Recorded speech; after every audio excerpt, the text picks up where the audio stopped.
Mga master, isa po sa mga loan offers ng GSIS na tinatangkilik ng mga miyembro ay ang policy loan. Kasi pwede nga na hindi ka magpapadeduct mula sa sahod mo. And pwede rin kung magkano yung gusto mong ipapadeduct bilang monthly payment sa policy loan. Pero ang tanong ngayon, sapat ba yung 100 pesos per month na deduction from your salary bilang pambayad sa iyong policy loan? Ang policy loan, mga master, ay mayroong 8% per annum na interest rate. So kung 100 pesos lamang yung inyong deduction mula sa sahod every month pambayad sa policy loan, ibig sabihin yan ay pwedeng pambayad lang talaga siya sa interest o kaya ay kulang yan para pambayad sa interest. So wag ka talaga mag-expect na matatapos kaagad yung policy loan mo kung 100 pesos per month lang yung iyong deduction at hindi ka nagbabayad over the counter. Tingnan po ninyo ang computation na ito, mga master. Kapag meron kang 15,000 na policy loan sa GSIS, meron niyang annual interest na nasa 1,200.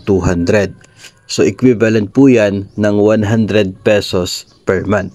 So ibig sabihin nito na kung nasa 15,000 yung inyong policy loan, sapat lang for the interest alone yung 100 pesos per month na deduction mo sa sahod. Pero kung yung utang mo ay higit sa 15,000, ibig sabihin po niyan kulang pambayad sa interest. So hindi ka talaga dapat mag-i-expect na bababa yung loan balance ng policy loan mo na above 15,000 kung 100 lang yung monthly deduction from your salary at hindi ka nagbabayad over the counter.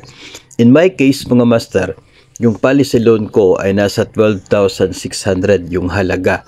Inutang ko po yon without monthly payment na deduction from my salary.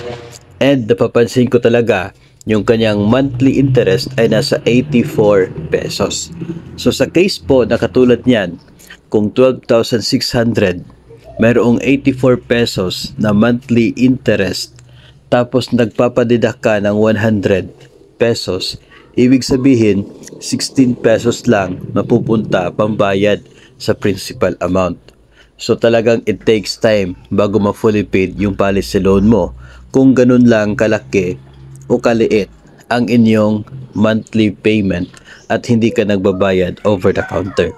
So may this video serve as a reminder para sa mga umuutang ng policy loan na tingnan din naman kung magkano yung ating payments at kung magkano yung interest ng ating loan para hindi po tayo masusurpresa pagdating ng panahon. Mahalaga po na we just don't need to know the name of the loan, but also we have to familiarize kung ano po o kilalanin kung ano at sino ang loan na yan. Nang sa ganun ay we will know kung kailan tayo dapat ma-fully paid at kung kailan tayo dapat mag-e-expect ng malaki kapag panahon ng ating kagustuhan na mag-renew sa ating loan sa GSIS man yan o kaya ay sa mga private lending institutions.